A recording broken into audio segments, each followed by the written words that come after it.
we often talk about Chase's kind of competitiveness. He talks about it.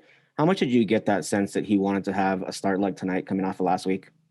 There was no doubt in my mind. I didn't have a sense. I didn't even need to think about it. I knew what we were going to get. And he's just such a good person and such a good competitor. And again, when you have such a good foundation from a character standpoint, and you have that ability, that gives you the makings of a Friday night guy on a high caliber team. And that's what he is for us. You guys had a really long inning there, in the fourth. I think it was over 20 minutes. I know you have a routine if it's a certain amount of time for the pitcher to kind of get loose, but how critical was it for Chase when he kind of lost his rhythm to fight through that and regain it? And as you said, like retire 12 straight batters there toward the end. We had to have it. We weren't going to win the game without a response like that from him. So that tells you how important it was and how big it was. The magic moment of the night was Chase from the middle of the fifth inning to the eighth inning. And I didn't know he had retired 12 in a row until Brett had told me that, but he sure kicked into another gear. And I talked to him briefly between the fifth and the sixth. He said, "I'm sorry about that." And I was like, "Put it behind you and just go get 6 outs." And it turned into 9 outs, which was awesome. Was this the best the infield has played defensively all season? A really good game. I mean, Nick made 3 really good plays. Jacob, it felt like he had like 10 assists tonight. I don't know what the number was, but he really handled the ball well.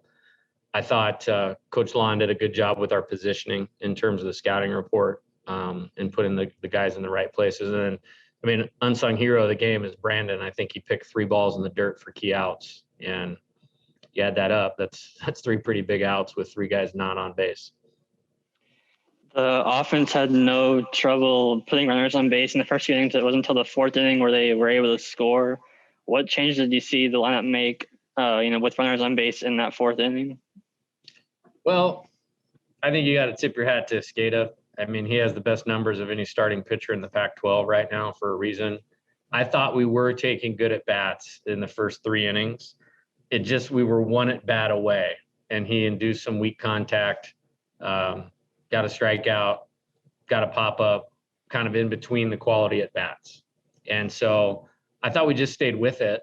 And then a key at bat in the game was Ryan going 2-2 to walking right there to start that inning instead of chasing out of the zone. And that set the whole thing up. Then Daniel comes up and hits the home run, and we get going pretty good. Kobe serves as like another leadoff guy at that point. He gets on base, and then we stack quality at bats together. I'm pleased with the offense and the performance against that quality of a pitcher. At this point, is the expectation that any balls hit towards Dante's way is going to be caught, do you think? Yeah, he's an unbelievable center fielder, obviously. If we can get him to not fall down when he's running the bases, he's got a chance to be all right. Sure. You guys had that really long inning there in the fourth, scored 7 runs. You came back out. It seemed like maybe you were a little bit out of rhythm at that point, but then you fought through it. And we're able to retire a bunch of guys in a row. How critical is that particular sequence? Sometimes when the offense is doing a great job like that,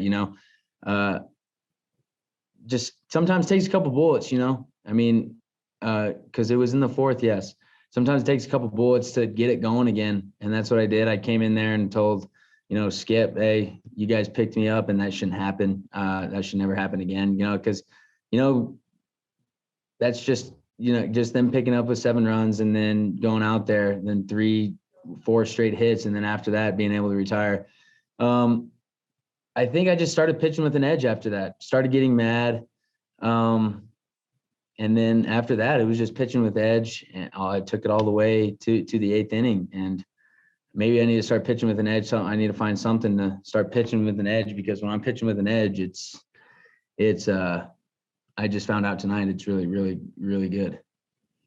You mentioned pitching with an edge. How much does your competitiveness help you on a night like this, especially coming off of last week? I'm just a very competitive man. I get told all the time where I'm too competitive sometimes, and we're kidding around over here, and it's just like, oh, sorry guys. And I don't know. I just pitching with an edge and my competitiveness, when it comes out, I just get mad and, a good mad, using the adrenaline for me instead of, getting out of it and not throwing and just throwing it wherever.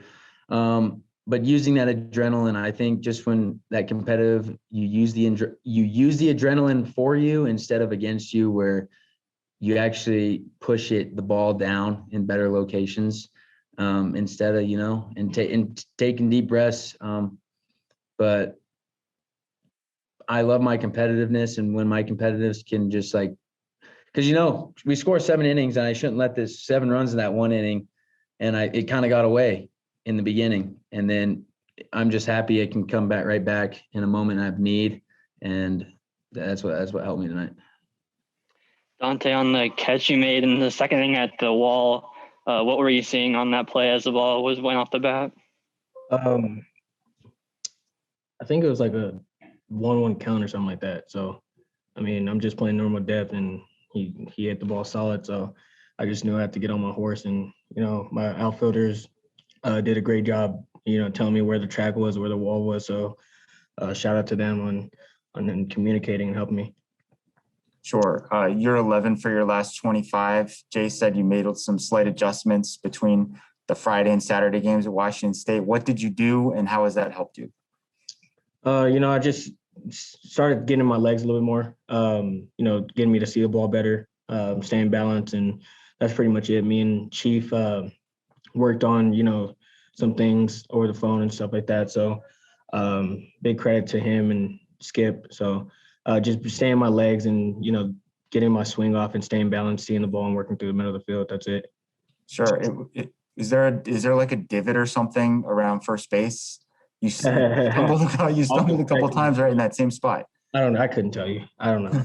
I'm upsetting myself with that too. So I need to figure out how to run again. So I don't know.